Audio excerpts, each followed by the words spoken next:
Hello and welcome back to the Dream Team Professor podcast. My name is Scott and in this episode we're looking at the top players to target in Gameweek 29 Sun Dream Team. We're back from the international break. We're about to have a look at a double game week in the FA Cup and Premier League. So the deadline is 10:45 on Saturday ahead of Fulham versus Palace in that 12:15 kickoff in the FA Cup.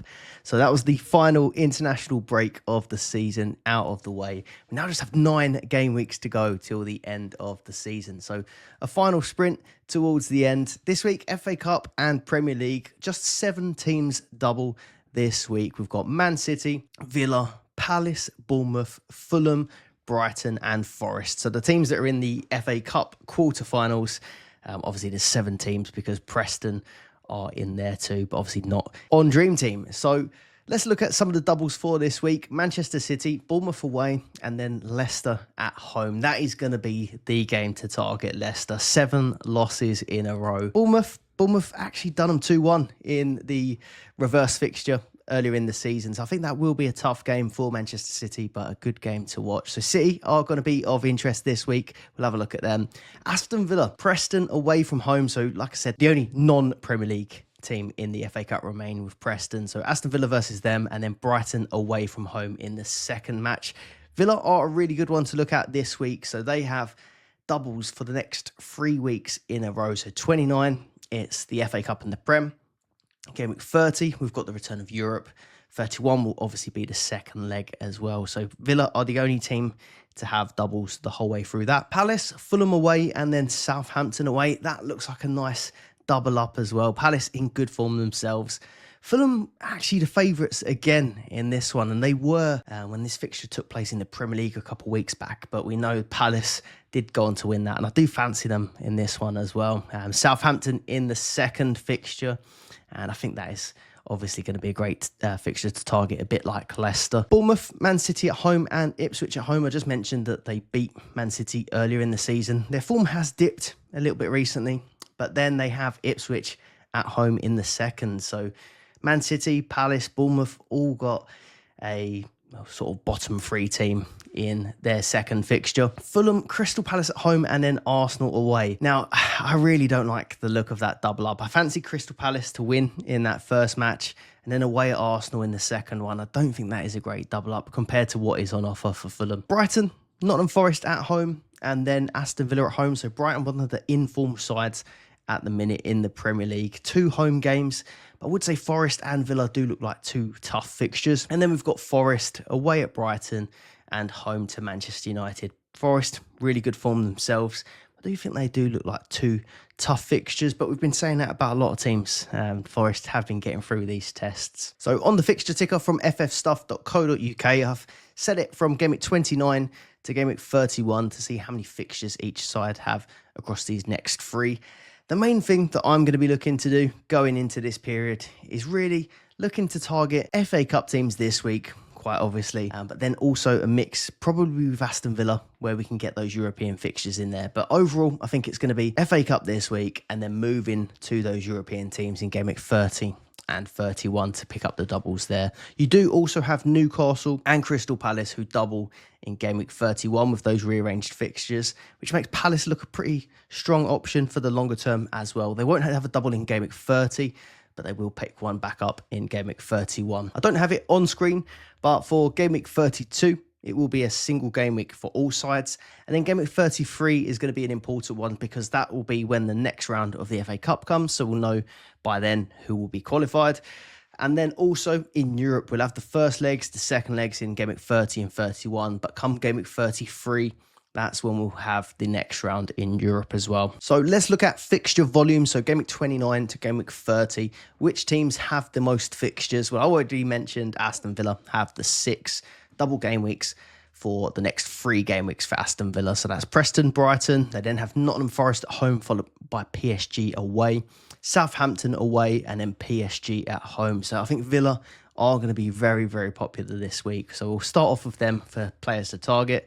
All of the other European sides, Arsenal, United, Spurs, Chelsea, will have 5 fixtures over the next 3 game weeks. Crystal Palace also fall into that category of having 5 fixtures as they have the FA Cup this week and then that double game week in Gameweek 31, which actually is quite a tough one. Man City away and Newcastle away. Newcastle, 4 fixtures with that double game week in Gameweek 31. And then teams still in the FA Cup this week, but not mentioned previously, all have 4 fixtures. The teams that are out of all competitions, like Liverpool, just have 3 fixtures with 1 game a week from now on. So Salah, for me, is probably going to be a hold still, even with the 1 game a week. But I do feel like the others could still be moved on. FA Cup, though, to European sides seems to be the best way to go for this week, for going into next. With Villa, Palace, getting a bit of the best of both with those extra fixtures this week. Villa doubling the whole way through, but Palace picking up a double in Gameweek 31. Let's now look at some players to target. As always, timestamps below. You can flick between different teams or go all the way to the end and look at my latest team update. Let's start with Aston Villa. Like I said, they've got the 3 double game weeks in a row. I think they're probably the best team to target this game week because of that. Not only have they got Preston away in that first match, Brighton in the second, so not bad double, but they have the longevity. You can hold on to these players regardless, and they'll be good long-term picks. Now, I think if you are lacking European players in your team, you might want to look towards even going for sort of 2 Aston Villa players, but I do still think having a mixture of maybe Palace and another FA Cup team plus 1 of Aston Villa gives you a little bit of best of both. So Aston Villa blanked game week last week, so no fixture to sort of dissect for the last game week, but they've had 4 wins in a row, and they're the only team with a non-Premier League team in the FA Cup. So we're going to start off with Asensio, 4.1 million, and I've not owned him yet since coming in. I wanted to get a bit of a feel for how he was going to bed into the team, and I must admit his minutes have still been a little bit all over the place, but even in the games where he has started off the bench or come on as a sub, he's still made a really good impact. 7 goals in 8 games. He's had 3 braces already for Aston Villa. We know that he now is the penalty taker as well after taking one against Bruges with all the other possible penalty takers on the pitch. So I do think the only real question mark is the minutes, and it does seem that recently the sort of rotation or benchings was due to an injury problem that he had. So I do still think that Asensio probably now is the best midfield option from Aston Villa. Second highest overall scoring player in the game over the last 4 game weeks. Didn't go away on international break either. So he played a friendly for Aston Villa over the break and scored a goal and got an assist in that one. So he really is flying at the minute, and you should imagine that he's going to be in decent shape, having been partially rested over the international break. So Asensio probably going to be the best pick in my opinion from Aston Villa. The only question mark I still have a little bit is over those minutes. Rodgers, we never really have too much doubt over his minutes and starts, although last FA Cup match he did only play the 8 minutes against Cardiff, but overall across the course of the season he's been really, really reliable. I just feel like Asensio having the pens now has kind of edged ahead of Rodgers in the pecking order. So I currently have Rodgers in my team, but if I had neither, I'd be going for Asensio before Rodgers at this point. But I do still think both of them in the same team could work nicely. Ollie Watkins was someone I had up until his blank last game week. 5.2 million. He has got a minor knee issue, so we're going to have to wait and see what they say in the press conferences. He didn't go away on international break. So I imagine their priority is to get him back fully fit because they've got massive Champions League games coming up. So I'm not entirely sure whether I think he'll play the Preston game. It all depends on how fit he is. If he's had the full international break to recover and they think he is fully fit, then maybe he's a good option for Preston, having not played over the international break. But if there is any doubt, you'd imagine that he would be saved and they build up his fitness for that PSG double. Rashford 3.7. Now, I've not been so keen on him either, but you must say he has been pretty impressive or exceeded our expectations since going to Villa. He's had 4 assists. He's the second highest scoring Villa player over the last 4 game weeks. But I just still favour the likes of Ollie Watkins if he's fit, or maybe even Mateta from Palace because he is a striker on the game. But you have to say, 2 starts as well for England on that left-hand side. He's he's hit form. He's back in England contention. He's starting games for Villa. So, yeah, the comeback is on for Marcus Rashford. Konsa, 3.4 million. 3 clean sheets in his last 4 matches. 30 bonus points as well, puts him 5th highest out of the defenders.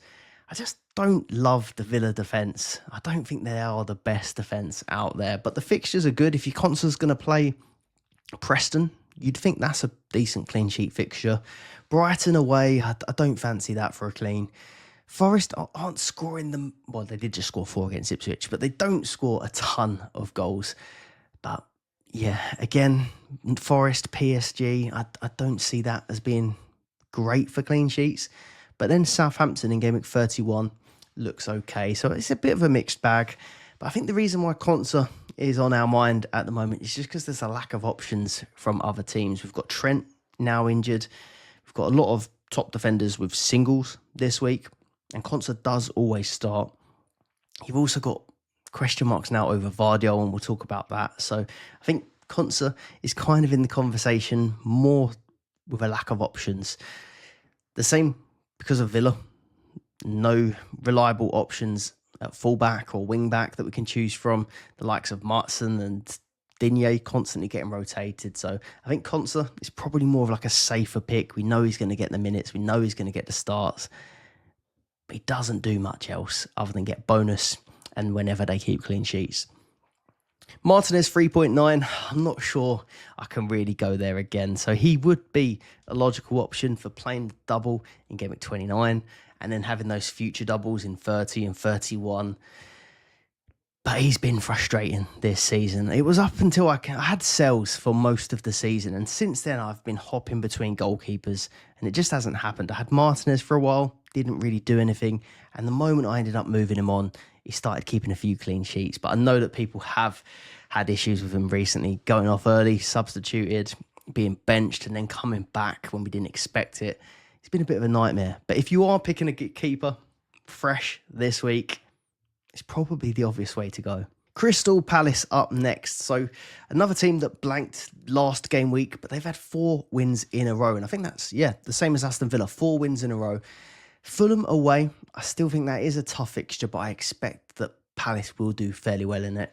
But then Southampton is the game you really want. That is the game to target. Southampton away looks like a decent one. Longer term fixtures, though, do look quite difficult. So Brighton at home, we've already said that Brighton are in good form themselves.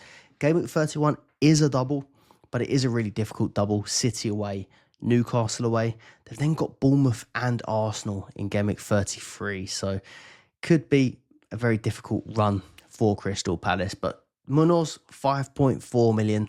I can't believe that's his price now. But 5.4 million, second highest defender in the game. Had a 7-point average for the season. And you'd imagine he could close the gap on Trent and become the highest scoring defender in the game now that Trent's injured. Doubles in 29 and 31. Just make him an obvious pick, really. I think he rarely blanks, tackles through the roof. Normally seems to get a big chance created or a shot on target every single match. And then 5 goals, 6 assists to go with that. He basically plays as a winger.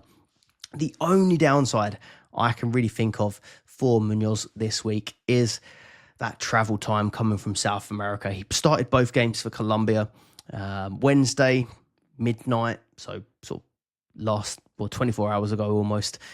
He had that final game for Colombia. So it's a quick turnaround where Crystal Palace do play in the early kickoff on Saturday, but my gut feeling is that he will be okay to start both games. Even if he doesn't and you end up with a Southampton fixture, is that really the end of the world? I think it's probably worth the risk. Mateta 4.5, so he's been given the all clear for this Fulham FA Cup match. Apparently he is going to wear a protective mask after his injury against Millwall.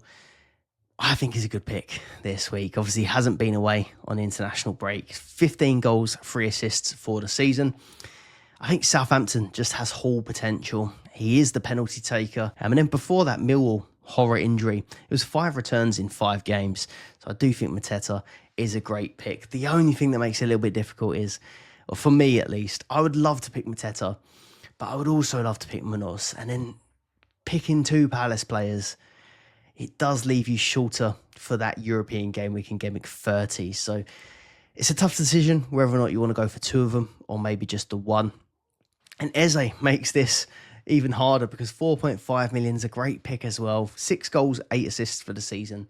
I do feel like his attacking returns have been slightly underwhelming. He has had a few injury problems throughout the season, but 37 bonus points puts him 6th overall for bonus. 6.8 average, so he's not far off. Munoz at 7. We've got a sub-appearance goal for England too, so might be on a bit of a high. I think he is a good pick as well, Eze. Reliable for bonus points. I just wish he'd be a bit more deadly in front of goal this season. Saar 3.7. He is a shout, but I just don't think he's quite as good as Eze. So if you have the option to choose from both, I would go for Eze. But Saar does have 3 goals in his last 3 matches, including an 11-pointer and an 18-point haul as well. 7 goals, 4 assists for the season. On to Manchester City. So I did just say that Palace and Villa had all won 4 games in a row. Man City just have 1 win in their last 3 matches, and that was in the last round of the FA Cup against Plymouth. So their form hasn't been the best. Bournemouth away is a tough fixture. Lost 2-1 there last time out, but that Leicester game is just sitting there at home in the Premier League match. It's just there to be targeted. 7 losses in a row now for Leicester. They're not scoring very many goals and they're conceding a ton. So Erling Haaland 7.8. I imagine he's in most of your teams at the minute. But I think he's a decent shout for captaincy this week, if not the best shout. So third most captain player last game week. Someone who I went for obviously didn't reach the highs of Bruno Fernandes. So let me know who you captained last week. But he still did come away with a goal. 9 points, penalty. He actually didn't do much else, but it's what he does, isn't it? He scores goals, 29 goals, 4 assists for the season. He has just had 1 blank in his last 7 matches. So Haaland is doing the business at the minute. He scored 2 in the international break, 1 in each game. So yeah, he's just reliable. And I do think he is the best captain pick for Gameweek 29 with that Leicester game there. If it was Bournemouth and someone else, maybe it'd be another question. But I just can't see past that Leicester home match. Let me know what you think. We will have a captaincy section at the end, but I've spoiled it now. Doku, 4.8 million. Effective? No. But does he get points? Yes. He's dribbling past everyone at the minute, getting plenty of bonus points. But he isn't really doing anything in terms of goals and assists. But does it really matter when he's getting 6 to 8 points per game without attacking returns? His minutes have been surprisingly good playing on that left-hand side, and I do think he is a decent pick for this week. The only thing with City is where it's a double game week, I do think there is a chance that he ends up playing just the 1 match, but look at that, 15 player performance marks, 5 bonus, and in his last 3 matches before that, he's had 3 bonus, 5 bonus, so there's a nice sort of starting point. If he does go on to get an attacking return in one of these games, it really is going to be a mega haul. So I do think Doku could be a nice differential from City. Same with Marmoush. You could go for that double up in the Manchester City attack if you really do think there's going to be goals in Game Week 29 for them. He's had 14 points, a goal and an assist against Brighton. Obviously won the penalty, so got the assist that way. But a really, really nice goal himself. He was benched the game before that against Forest. Now, I kind of think that one could have been down to the type of opponent Forest are, with that deep block, 5 at the back or 3 at the back with wing backs. But could the Bournemouth game or possibly the Leicester game be more his style? I think the Bournemouth game, there will be chances for him to get in behind. Leicester, though, could be a difficult one with the 5 at the back. You do expect the City will get past it, though. 4 games, 2 assists for Marmoush this season. It's just the double up of a City attacker with Haaland. It could be a nice differential if you do expect goals. Vardiol, 4.2 million. Now, this is a frustrating one, and it just seems to happen over the international breaks. He was the most transferred in player last game week. I don't think anyone particularly felt like Brighton was an amazing game to target, but it was more for the fact you could get that player in place ahead of this double game week.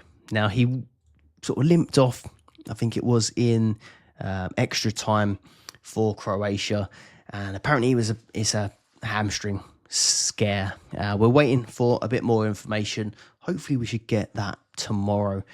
But just pay attention to the press conferences and just keep an eye on that one. But it will be a frustrating one if we have to take him straight back out of our teams. If Vardiol is out, I wouldn't fancy any other Manchester City defender. If you've enjoyed the episode so far, please do leave a like and subscribe to the channel if you're not already. Aiming for 4,000 YouTube subscribers by the end of the season. And if you're listening on audio platforms as well, please do leave a like and give us a follow on there too. Next up, Brighton. So obviously that 2-2 draw against Manchester City in the last game. But before that, they'd won 4 games in a row. And they are one of the best informed sides at the moment. Now, I'm going to just highlight João Pedro for this game week. So 5 returns in 4 games before this Manchester City game. He did just get the 2 points against City, but I feel like he could be a nice differential striker on the penalties and has had a run of games playing pretty much full minutes here. Earlier in the season, he did seem to get rotated a fair bit, benched now and again, but he does seem to have had a run of games under his belt. He did get called up for Brazil and started in the first fixture, playing 60 minutes, but it was an unused sub in the second game. So hopefully should be nice and fresh and potentially start in that FA Cup match against Nottingham Forest, and then Aston Villa at home in the second one. So the only doubts really are over the sort of travel, but I think he should be fine. 8 goals, 7 assists for the season, but a lot of these attacking returns have come recently. Brighton have got a load of other options in midfield to choose from. Matoma, Minte, Ruta. I've been comparing them every week, and every week one of them seems to do well. I think they're all fine options. The only question mark I have is, are they better options than the Palace midfielders? Say Eze, maybe Sarr, but more Eze. And then Villa's midfielders as well, Rodgers, Asensio, even Tielemans. If you get one of those guys, you can hold on to them through the European fixtures. Whereas if you go for Brighton, you're probably just going to be getting them in this week and then removing them later on. So for me, the guys from Palace and Villa just appeal a little bit more. Then to Bournemouth. So a home double game week, City and Ipswich. Like City and like Palace, it is that second fixture we want. The game at home to Ipswich. The City match could be fine, but I think the Ipswich game is where the points are going to come. So recent form is surprising, actually. No wins in 4 in the Premier League. The win against Wolves in the last round of the FA Cup sort of covered that over a little bit, but the form has dipped slightly. We're going to start with Kluivert, though. 4 million, 13 goals, 7 assists for the season. Now, started twice in the internationals for Netherlands. Got an assist in one of those games, but I still expect that he probably is going to start both. They do need him for these important games. Obviously, still fighting out for Europe in the Premier League, and a chance at a trophy for Bournemouth would be brilliant. So I think Kluivert, one of their best players at the moment. I expect to start both. Maybe he does get reduced minutes, though, after playing a lot in the international break. He's the penalty taker. He's in great form. He's got a worldie in his locker from distance. So I do think he is a standout pick from Bournemouth. Semenyo at 4.3. I just can't recommend him ahead of Kluivert. 9 goals, 7 assists for the season's fine. Also started twice in the international break, scoring for Ghana. But he hasn't scored in 5 game weeks for Bournemouth. So 2 assists in that time isn't bad, but I just think Kluivert just seems to be the more efficient in front of goal. Evan Nilsson, 4.2, so didn't play in the international break, so he should be fresh to start too, since coming back from injury. He did blank against Brentford in the previous game, but before that he did have back-to-back goals. So I think Evan Nilsson could be a nice differential if you're in a mini league and you're trying to go a bit different. You think everyone's going to sort of go for the same sort of moves. I think Evan Nilsson will be one that's a little bit out there, but I do still personally fancy the likes of Mateta or a Villa player ahead of him. Just a reminder on Bournemouth as well. So Kirkes is suspended for the City FA Cup match. He's had 2 yellow cards already in the FA Cup, so we'll miss the game. And that is the same for Huijsen as well at centre-back. So they're going to have 2 of their key defenders missing for that Manchester City game, which will make a big difference. Then on to Nottingham Forest. So unbeaten in 4 matches, 3 wins in a row. Tough fixtures keep popping up, but they just keep getting through these tests. Next up is Brighton away and Manchester United at home. Now, Chris Wood, 3.8 million, is annoying. He somehow blanked in a game where they scored 4 goals, which is ridiculous considering how good he has been this season. Milenkovic got one of the goals, Elanga got 2, and Jota off the bench grabbed 1. So no attacking return for him whatsoever. But then he goes into national break and, of course, scores a hat-trick. A hat-trick of headers against Fiji. But he picked up a knock in the second game. So I think I saw that it was a hip injury. It doesn't sound that serious. And I saw a tweet that the club is hopeful that it isn't serious. But again, it's another one that's got to be confirmed. They have got Awonyi, who could play up top for them. So there is a chance maybe that he misses that first match. We'll have to wait for the press conferences. But he has had 5 games without a goal now for Forest. So you might be tempted to potentially move him on anyway. Elanga, 3.4 million, 17-point brace in this match, and he's had 3 returns in his last 3 matches. So would be a nice shout, but now I'm starting to question if Chris Wood is out, do we want the other attackers from Forest? I think as a unit, they would become much weaker, so I'm not feeling it too much.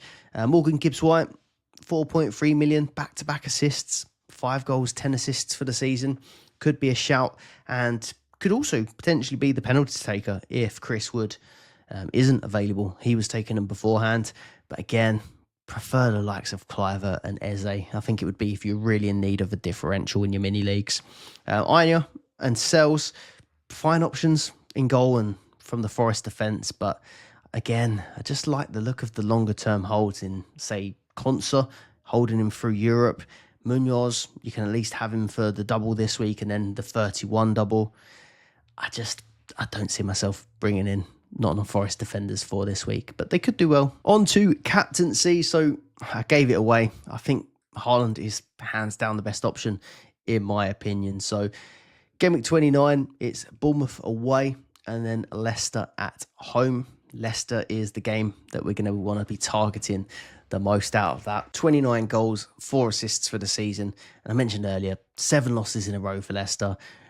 Bruno, people picked him against Leicester. He hauled. People picked Palmer against Leicester. Now, that one didn't work out, but there was a pen miss in there. It could have been much different. Brian Mbeumo, I know a lot of people went for him, didn't they, that week? A few went max captain, didn't they? That week where he was blanking after. Mbeumo done really well against Leicester. So just a few off the top of my head that had success stories against Leicester, and I think Haaland probably could have the same. So he's up there for me as the best option as captain. Mateta, I'd put him in the mix as well. So obviously penalties, he's been cleared fit to play. So we expect that he'll probably start both. 15 goals, 3 assists for the season. Like Haaland, the money game seems like it is going to be Southampton, but he could still do well against Fulham. The only doubt I have over Mateta possibly is how this sort of injury may affect him. If he has to wear a mask or some sort of cover over his ear, does it sort of obstruct his view or feel a bit different? I know when people wore the face mask when they've had like an eye socket injury, Son comes to mind that he didn't score for a little while when he had that. So we'll have to wait and see how he does, but that's the only real downfall I can think of. Cliver, again, on penalties, there's a theme here. Penalty takers just give me a bit more reassurance in the double game week for the captaincy. He's in form himself, 13 goals, 7 assists for the season. Both home games as well, if you fancy that. And like Haaland and Mateta, he has one of the bottom 3 in the second fixture against Ipswich. And then I think it's a bit more out there. The one I'd feel a bit less comfortable doing, but Asensio maybe could be in the mix. Again, penalty taker. Rested in the international break and he's just in form, isn't he? 7 goals in 8 games. But I just feel like the minutes haven't been quite as reliable. But with the likes of like Rodgers, being on international break, Watkins potentially having an injury, there is a chance that Asensio could get decent minutes in this game against Preston. So I think he has to be considered. You've got Munoz at the back. Now, let me know if you've ever captained a defender. I certainly haven't. But is there an argument that he could be a shout? 5 goals, 6 assists for the season. Now, we're not expecting like a brace or anything like we might get from the others, but he's going to get you tackle points. He's going to get you the sort of big chance created or shot on target. He's got 7-point average. Just always gets points. So could be a shout, but it just feels wrong, captain and defender, in my opinion. So I would stick with Haaland or one of the other attacking options. A quick look at boosters. So I feel like I've neglected the booster chat slightly. It feels like nobody's got any boosters left. So again, let us know if you're still clinging on to any boosters. But I think Max Captain could be a shout this week. I feel like Haaland is going to be the major standout, but there are some other good options. And if the crowd do go for Haaland, you play Max Captain, and then one of the other players goes off, there could be a nice swing for you to make up some ground. It just would be really disappointing if Haaland does end up being the best captain and then you get the Max Captain on him. Goal bonus, I feel like I'd prefer to set this one up for Gameweek 31, where there's the European double and then Newcastle and Palace both having that double game week. Isak's double looks really nice that week if you wanted to get him in. Some of the European teams like Chelsea and Spurs could have nice fixtures that game week, as long as they don't rotate too much in the previous game, in the Prem game before the European fixture. But I think goal bonus, game week 31 could be okay. And then 12th man, I think either an option for this week, if there is someone that you can't quite get in. I've said earlier in the episode that I think I want to go for a Villa player and a Palace player, just because it gives you that longevity. But if there's someone that you really want to pick, but you feel like it's not a long-term pick, 12th man could be the play for you. You haven't got to worry about it in the longer term. Or maybe you could just save it for that double game week in 31. Isak's got 2 nice home fixtures there. Or even the return of Saka could be one to use your 12th man on later on in the season. He's rumoured to potentially be in the mix to play in the Fulham fixture this week. So we'll see how that goes. I wouldn't obviously 12th man him in now. I'm talking about later on. If you didn't want to work him back into your team entirely, you could just use him to get one of these high value players later on. Right, on to my team update then. So it feels like ages ago, really. Game week 28, 57 points for the game week. Drop a like if you beat me this week. 3,674 points. Slight red arrow from 102nd to 109th. So not much movement there, really. But the captaincy swing was probably what went badly for me. So I went for Haaland as my captain. Now, the captaincy chart on FF Stuff was split almost perfectly between 3 players. Haaland, Bruno Fernandes and Salah. Now, I went for Haaland, so it could have been worse. I could have gone for the Salah 2-pointer. I went for Haaland, got 9 points, doubled to 18, but very well done to those of you that went Bruno Fernandes. 18 points, doubled to 36 was incredible. So if I'd have nailed that, I think I would have got a pretty hefty green, but hey, it wasn't too bad. I just had a feeling that I liked Haaland for that Brighton match, and I thought it was going to happen. When he got that early penalty goal against Brighton, I thought I could be in here, but that was pretty much all he done for the rest of the game. So looking at the goalkeeper first, I've got Alisson, and he blanked last game week. I did think it was a possibility that Kelleher could have started, but part of me kind of thought I would have started Alisson. Maybe if they started Alisson, Carabao Cup might have gone a bit better. But anyway, didn't play, so he was a blank. I had Gabriel with a 6-point clean sheet against Chelsea. Virgil van Dijk just the 2 points, and then Vardiol with 4. Vardiol now potentially going to appear with a flag soon. Cole Palmer was one I wasn't expecting to blank. So I was going into this week thinking that it was going to be Rodgers blank and a potential Alisson blank. But Rodgers obviously blanked because he didn't have a fixture. But then Palmer ended up blanking as well. So he's an injury concern. We have to wait for some more updates on him as well. Didn't go away with England. So a lot of flags in this team at the minute. And then had Bruno Fernandes, 18 points. Declan Rice, we'll let him have the week off. Just the 3 points this game week. And I was monitoring the bonus points in desperation. It was quite a strange game. He normally gets a ton of passes. He's got the high pass accuracy, so normally does quite well for bonus, but he barely made enough passes to even actually get his pass percentage measured. I think you have to do over 25 passes, and I don't think he done that in the game. Cliver, 4 points.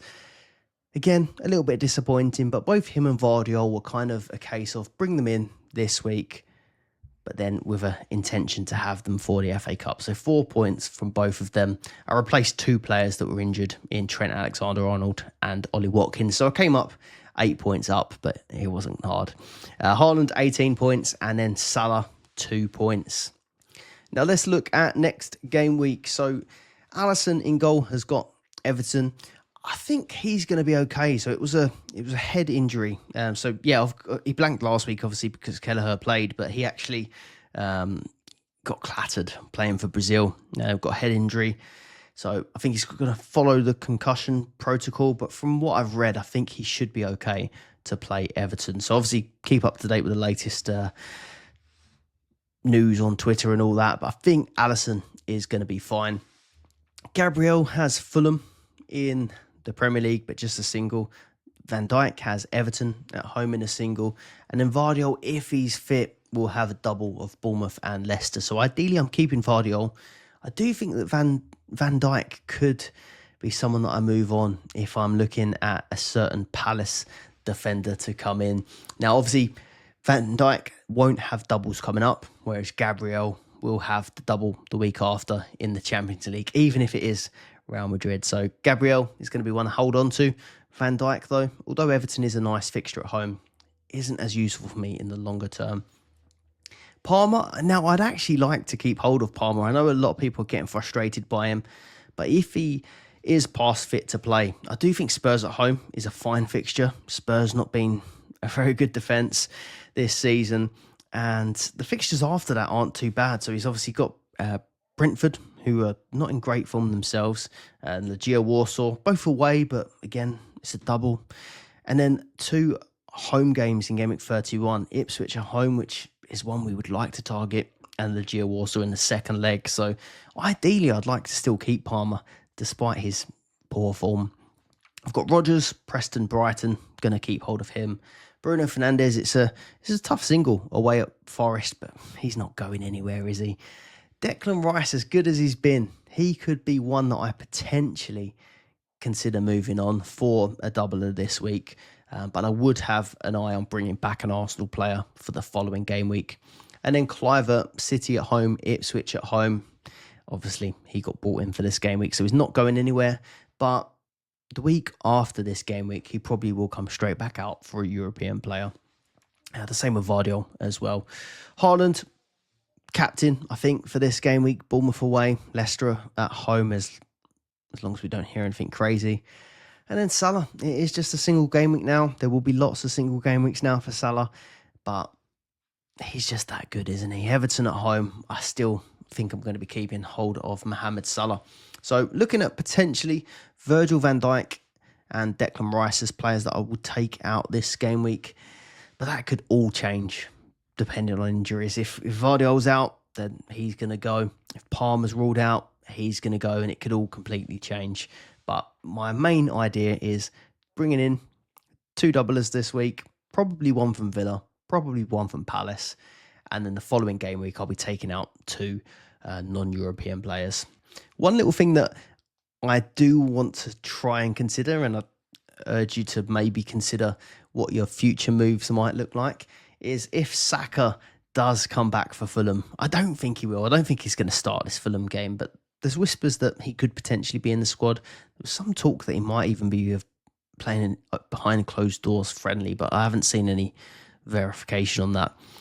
But maybe just have a think, if he does suddenly play minutes against Fulham, what would be your route to get Saka in after that? Obviously, if you've got Palmer and you're happy to swap Palmer out for him at that point, then that's fine. That's going to be a pretty easy move.